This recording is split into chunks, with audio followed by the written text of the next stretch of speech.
आज हम देखेंगे क्लास 8 का अध्याय 2 का प्रश्नावली 2.2 के 11वां से 16वां तक के सवाल।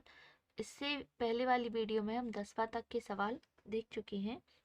तो जैसे कि हमें 11वां क्वेश्चन लिखा है, बाईचुंग के पिता उसके दादाजी से 26 वर्ष छोटे हैं और उससे 29 वर्ष बड़े हैं। यदि उन तीनों की आयु का योग 135 है तो उनकी अलग अलग आयु ज्ञात करनी है। तो हमें इसमें अब कुछ समझ में नहीं आ रहा है कि हम किसकी आयु को माने। तो हम यहाँ देखेंगे कि क्वेश्चन में लिखा है कि उसके जो पिता हैं वो दादाजी से कितने हैं, 26 साल छोटे हैं।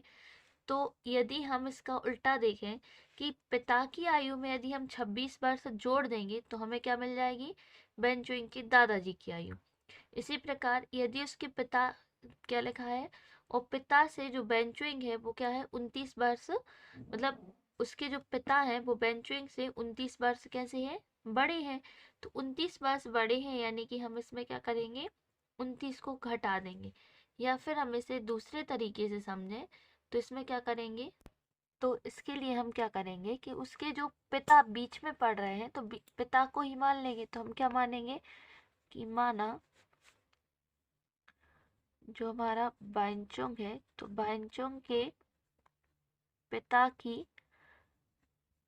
आयु कितनी हो जाएगी, पिता की आयु मान लेंगे हम x। ठीक है। अब जो लिखा है कि उसके दादाजी पिताजी से 26 वर्ष कैसे हैं, बड़े हैं। तो हम क्या मानेंगे, बाइंचोंग के दादाजी की आयु 26 वर्ष बड़े हैं तो कितना मान लेंगे, x प्लस 26। और बेंचुइंग जो है वो अपने पिताजी से 29 वर्ष छोटा है।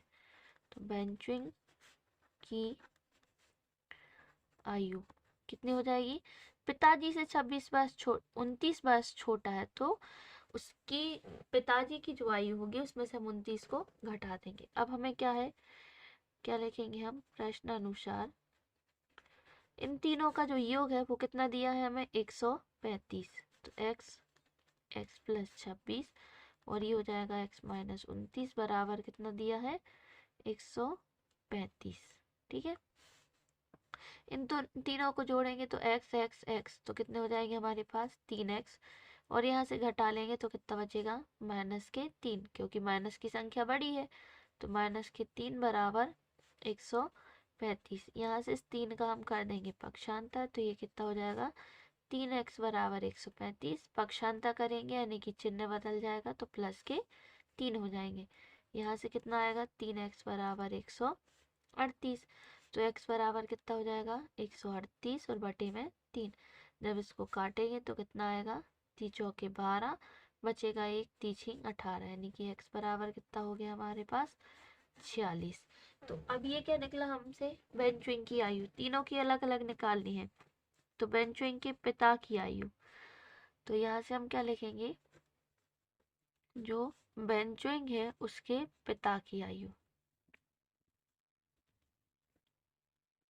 पिता की आयु कितनी बनेगी हमारी, x बराबर लिखा था यानी कि ये हो जाएगी 46। अब उसके जो दादाजी हैं उसकी आयु, तो दादाजी की आयु, तो जो x लिखा है यानी कि 46 और उसमें क्या जोड़ देना है हमें, 26। तो कितने बन जाएंगे हमारे, 6 और 6 12, हासिल 1, 4 और 2 6 और 1 7। दादाजी कितने के हो जाएंगे, 72 के। और जो बेंचुइंग है वो कितने का रहेगा हमारा, तो बेंचुइंग की आयु कितनी बनेगी, 46 में से हमें 29 को घटा देना है। जब इसको घटाएंगे तो कितना आएगा, 17। ये हमारा आंसर हो गया। ठीक है। इस तरीके से हम निकाल लेंगे, जो हमें क्वेश्चन में पूछा जाता है उसे हम मान लेते हैं, फिर हल करके निकालते हैं और जो हमने माना था उसमें वापस से मान रख देंगे। तो इस तरीके से हमें हमारा आंसर मिल जाता है। अब उसके बाद हमारा जो 12वां क्वेश्चन है वो देखेंगे कि 15 वर्ष बाद रवि की आयु इसकी वर्तमान आयु से 4 गुनी हो जाती है। तो रवि की वर्तमान आयु ज्ञात करनी है। तो हमें जो ज्ञात करना है हम उसके लिए क्या करेंगे, यहाँ पे सबसे पहले नंबर उसी को मान लेंगे। तो हम इसके लिए क्या मानेंगे कि माना जो रवि है उसकी वर्तमान आयु, माना रवि की वर्तमान आयु कितनी हो जाएगी हमारी x। अब 15 वर्ष बाद की पूछा है तो 15 वर्ष बाद की आयु कितनी हो जाएगी, जो अभी है उसमें हम 15 जोड़ देंगे तो 15 वर्ष बाद की हो गई। अब क्या लिखेंगे, प्रश्न में लिखा है कि जो वर्तमान आयु है, क्या लिखा है हमें प्रश्न में कि वर्तमान आयु का 4 गुना करना है। तो वर्तमान आयु कितनी है हमारी x, तो x का हमें करना है 4 गुना, तो वो बराबर कितने की होगी, जो 15 साल बाद की आयु होगी उसके बराबर हो जाएगी। तो इस तरीके से हम क्वेश्चन जमा लेते हैं। अब हम यहाँ से x का क्या कर देंगे, पक्षांतर। तो x का पक्षांतर करेंगे तो ये हमें कितना मिल जाएगा, यहाँ पे x का पक्षांतर करेंगे तो 4x माइनस के यहाँ बचेंगे x बराबर 15। तो 4 में से एक x घटाएंगे तो कितना बचेगा, 3x बराबर 15। तो x बराबर कितना आएगा, 15/3, यानी कि ये कटेंगे 5 बार। तो x बराबर कितना आ जाएगा हमारा 5। तो अब हमसे जो क्वेश्चन में पूछा था वो क्या था कि रवि की वर्तमान आयु निकालनी है। हमने वर्तमान आयु को x माना था, तो हम क्या बोल सकते हैं कि जो हमारा रवि है उसकी वर्तमान आयु, रवि की वर्तमान आयु कितनी हो जाएगी, 5 वर्ष। ठीक है, इस तरीके से हम निकाल सकते हैं।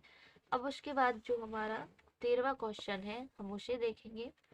तो 13वां क्वेश्चन हमसे क्या कहता है कि एक परिमेय संख्या को 5/2 से गुणा करना है और 2/3 उसमें जोड़ देना है।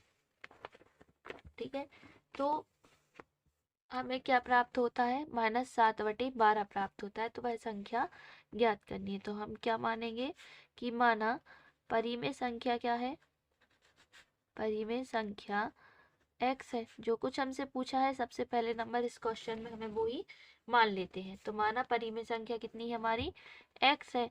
तो अब हम लिखेंगे प्रश्नानुसार। तो प्रश्नानुसार लिखने पर हमें क्या मिलेगा यहाँ से, तो प्रश्नानुसार अब जो जो कुछ क्वेश्चन में बोल रहे हैं वो हम करते जाएंगे। 5/2 से गुणा करना है तो इस x में 5/2 से हमने क्या किया, गुणा कर दिया, और 2/3 उसमें जोड़ देना है। तो 2/3 जोड़ दिए तो हमें कितना मिलेगा, -7/12 प्राप्त होता है। ये हमने प्रश्न अनुसार जमा लिया। अब इसको एलसीएम लेंगे, तिर्यक गुणा करेंगे, भाग देंगे और हमें क्या करना है, इस x का मान निकाल देना है। तो एलसीएम लेंगे तो कितना आएगा, 3 दूनी 6। यहाँ से एलसीएम लिया तो 3×5 हो जाएंगे 15x और प्लस के 4 बराबर माइनस के 7/12। अब इस 6 का हम पहले यहाँ गुणा कर लेंगे तो ये 12 से हमारे कट सकते हैं। तो ये कितना लिखेंगे अपन, 15x प्लस 4 बराबर -7/12 और गुणा में कितना लिख देंगे 6। 6 कम 6 और 6 दूनी 12, ये 2 बार कट गए। अब इस 2 का तिर्यक गुणा इसमें कर लेंगे तो हमारा थोड़ा सा आसान बन जाएगा। ये हो जाएंगे 2, 15x प्लस 4 बराबर -7। यहाँ से हम इसका गुणा करेंगे तो 15 दूनी 30x प्लस 4 दूनी 8 बराबर -7। इस 8 का हम कर देंगे फिर से पक्षांतर यहाँ पे, तो कितना बनेगा ये 30x बराबर -7 और ये हो जाएंगे -8। तो कितना आएगा, 30x बराबर -15। तो x बराबर कितना बनेगा, -15 में 30। जब हम इसको काटेंगे तो 15 एकम 15 और 15 दूनी 30। तो जो हमारी परिमेय संख्या बनेगी तो x बराबर कितना आएगा, -1/2। ये हमारा आंसर हो जाएगा। अब उसके बाद हमें क्या लिखा है, अगला जो क्वेश्चन है उसमें लिखा है हमारे पास, यहाँ से हम देखेंगे जो 14वां क्वेश्चन है उसके लिए वो क्या कह रहा है कि लक्ष्मी एक बैंक में कर्मचारी है, मतलब कुछ पैसे का लेन देन का काम करती है। उसके पास नकदी के रुपए में 100 रुपए, 50 रुपए और 10 रुपए वाले नोट है। उनकी संख्या कितनी है, 2:3:5 अनुपात में है और उनका कुल मूल्य कितना है, 4 लाख रुपए है, यदि उसके पास प्रत्येक प्रकार के कितने नोट होंगे। तो हमें ये बताना है कि उसके पास प्रत्येक अलग अलग प्रकार के कितने नोट हो सकते हैं। तो अनुपात वाले सवालों में हम हमेशा से करते आ रहे हैं कि हम क्या मानेंगे, सबसे पहले नंबर तो कि माना अनुपात x है। हम क्या मान लेंगे कि जो हमारा अनुपात है वो कितना है, x है। तो अब 100 रुपए के नोट कितने हो जाएंगे, तो क्या लिखेंगे, 100 रुपए के 100 रुपए के कुल नोट कितने हो जाएंगे। तो 100 रुपए के कुल नोट हमने क्या मान लिया, यहाँ अनुपात में दिया है तो कितने हो जाएंगे, 2x। ठीक है, अब उसके बाद है इनका मूल्य पूछा है, तो इनका मूल्य कितना होगा। 100 रुपए के नोटों का जो मूल्य होगा वो कितना बनेगा अपना, तो इतने तो ये नोट है और उसमें हमें क्या करना पड़ेगा, इस 100 का गुणा, तो ये कितने हो जाएंगे, 200x। ठीक है, ये कैसे हो रहा है, जैसे कि हमसे बोला कि आपके पास 100 रुपए के 5 नोट है, तो आपके पास कुल कितने रुपए हुए, तो हम क्या बताएंगे, 500 रुपए। 100 रुपए के कितने नोट है, 5, तो हमने क्या किया, यहाँ पे 5 का 100 में गुणा किया। तो इसी तरीके से हम 2 का 100 में गुणा कर देंगे। फिर उसके बाद क्या बोला गया है कि 50 रुपए के जो नोट है वो कितने हैं, तो वो अनुपात में कितने हैं, 3, तो ये कितने हो जाएंगे, 3x। तो जब उनका मूल्य बनेगा तो कितना बनेगा, 3x गुणा में 50। 50 का हम 3x में गुणा करेंगे तो कितना आएगा, ये 150x। फिर उसके बाद बोला गया है कि जो 10 रुपए के नोट हैं, तो 10 रुपए के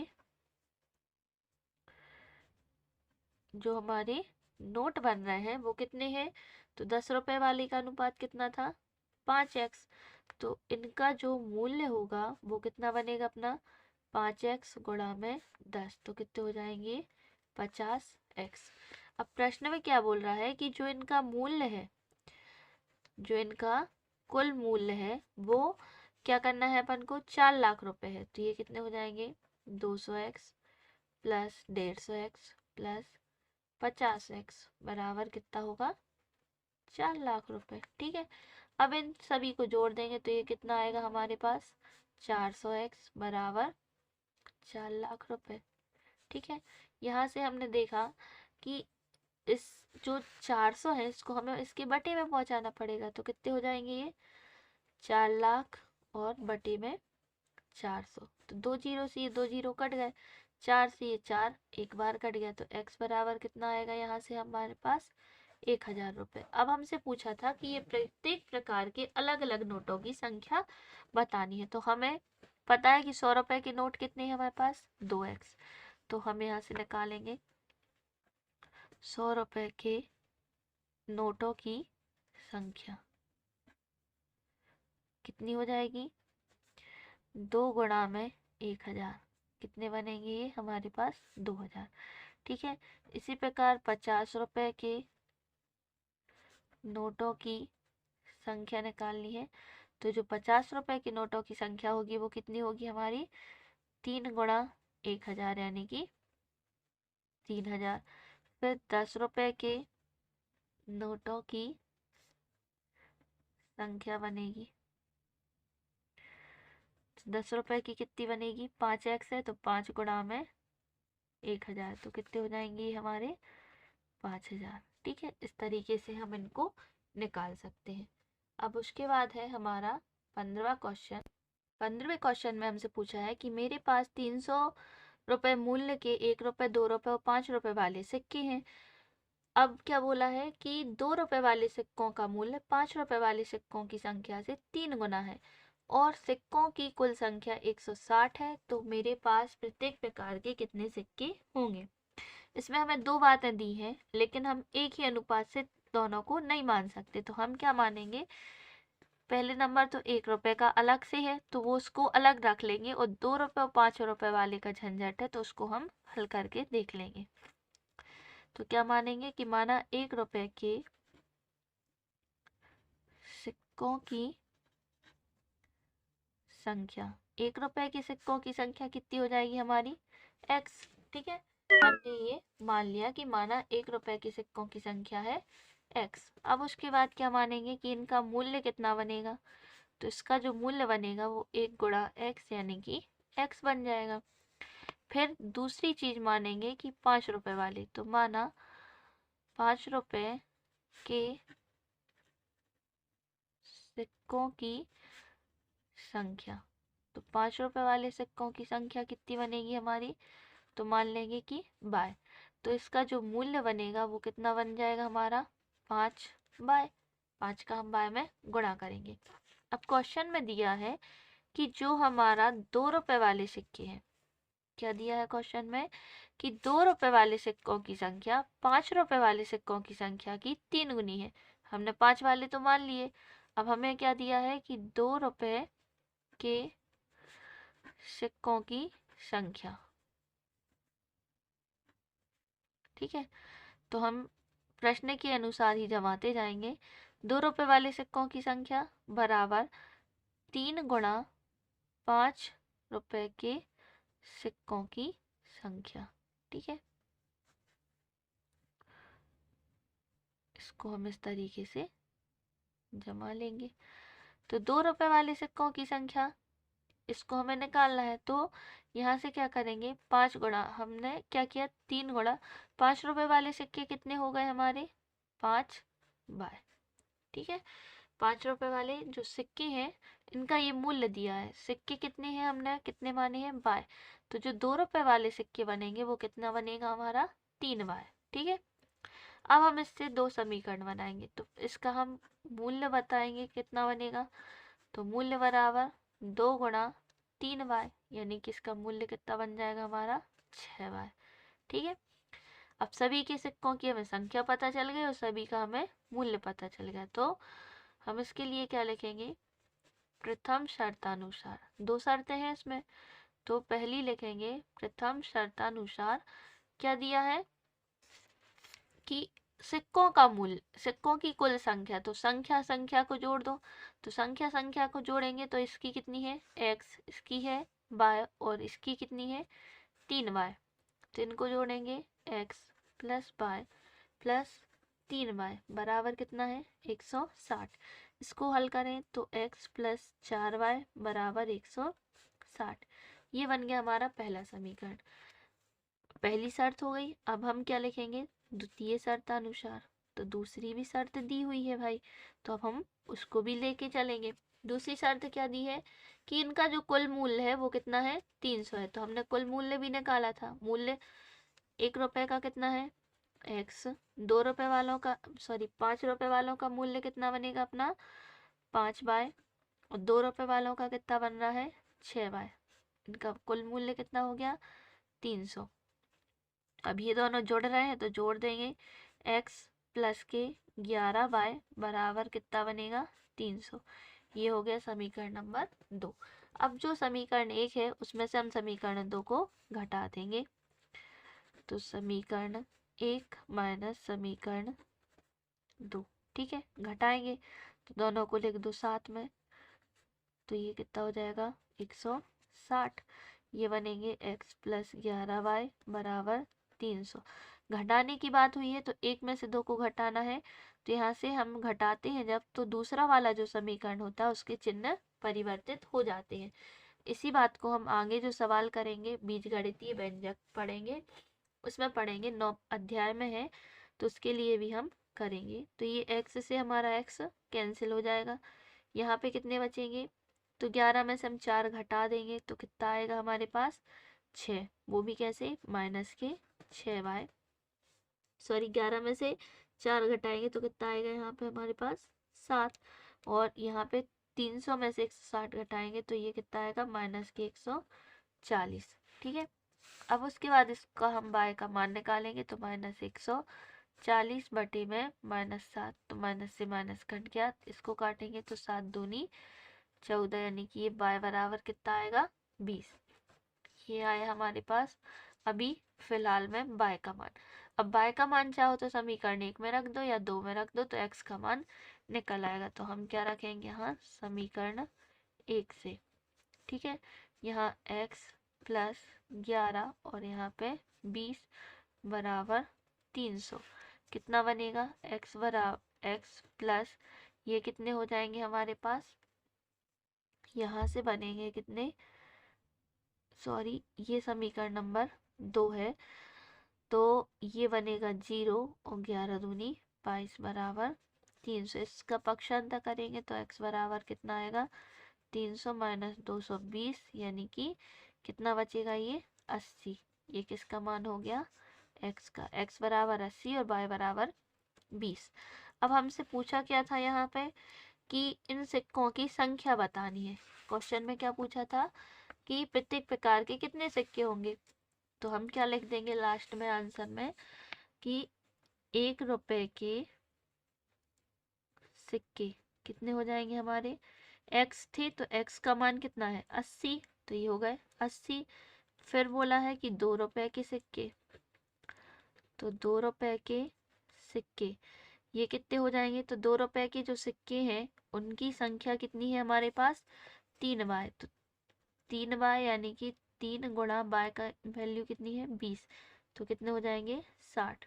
अब बोला है 5 रुपए के सिक्के, तो 5 रुपए के जो सिक्के हैं उनकी संख्या कितनी है अपनी, तो 5 रुपए के सिक्के थे वो थे y, तो y की वैल्यू कितनी है 20, तो इसका आंसर बनेगा 20, 80 60 और 20। अब उसके बाद हम देखेंगे हमारा जो 16वां क्वेश्चन है उसके लिए, इसमें लिखा है कि एक निबंध प्रतियोगिता में आयोजकों ने तय किया कि प्रत्येक विजेता को 100 रुपए और विजेता को छोड़कर, यानी कि विजेता को छोड़कर तो हम क्या समझ लेंगे, उप विजेता, ठीक है। तो उप विजेता को कितने रुपए मिल रहे हैं, 25 रुपए मिल रहे हैं, मतलब मिलते सभी को पैसे हैं। तो इस प्रकार जो राशि बढ़ती है वो कितनी हो जाती है 3000। तो कुल कितने प्रतिभागी हैं 63, तो उनमें से विजेताओं की संख्या निकालनी है। तो हम क्या देखेंगे कि माना विजेता कितने हैं, विजेता बराबर x है, ठीक है, और कुल कितने दिए हैं, तो कुल प्रतिभागी कितने हैं, कुल प्रतिभागी हमारे 63। तो हम क्या देखेंगे, इसको मान लिया हमने विजेता, और जिनको पुरस्कार मिल रहा है उसको हम क्या मान लेंगे कि वो क्या है हमारे उप विजेता, ठीक है। तो उप विजेता कितने बचेंगे 63 माइनस x। अब विजेताओं को कितने मिल रहे हैं 100 रुपए, तो हम क्या देखेंगे प्रश्न अनुसार विजेताओं को 100 रुपए मिल रहे हैं, तो जो धनराशि बटेगी मतलब 3000 हमें कब कैसे होंगे हमारे, तो जो 100 रुपए बट रहे हैं वो विजेताओं में बट रहा है, तो जितने विजेता होंगे उनको 100 रुपए मिलेंगे, और जितने उप विजेता होंगे उनको कितने रुपए मिलेंगे 25 रुपए। लेकिन कुल मिलाकर दोनों का कुल कितना हो रहा है 3000, तो ये हमने प्रश्न अनुसार जमा दिया। अब यहाँ से इस 25 का गुणा कीजिए, जोड़िए घटाइए गुणा भाग करके और x का मान निकाल देना है। तो ये कितने हो जाएंगे अपने 100x, 25 का गुणा करेंगे हम किस में 63 में, तो ये हमारे कितने बनेंगे 1575 माइनस 25x, और ये हो जाएगा कितना 3000। इसका कर देंगे पक्षांतर और इसमें से इसको घटा देंगे, तो ये कितने बचेंगे अपने 75x बराबर पक्षांतर करेंगे तो 3000 माइनस के 1575, ठीक है। तो ये हो जाएगा कितना 75x, और यहाँ कितने बचेंगे हमारे पास 1425। तो x बराबर कितना हो जाएगा 1425 बटे में आएंगे 75। जब इसको हम काटेंगे तो कितने बार कटेगा 19, यानी x का मान कितना आया 19। यही हमारा आंसर हो गया कि जो विजेता होंगे वो क्या होंगे 19। लिख देना विजेताओं की संख्या बराबर कितनी है 19। इसी प्रकार हम सभी को हल कर सकते हैं। तो जो हमारी ये क्वेश्चन है उसको हम हल करेंगे। ये क्वेश्चन बिल्कुल इजी होते हैं, डिफिकल्ट भले ही लगते हैं लेकिन होते बिल्कुल इजी हैं। बस हम इनको क्वेश्चन को पढ़ते जाएंगे और उनका हल निकालते जाएंगे। Thank you.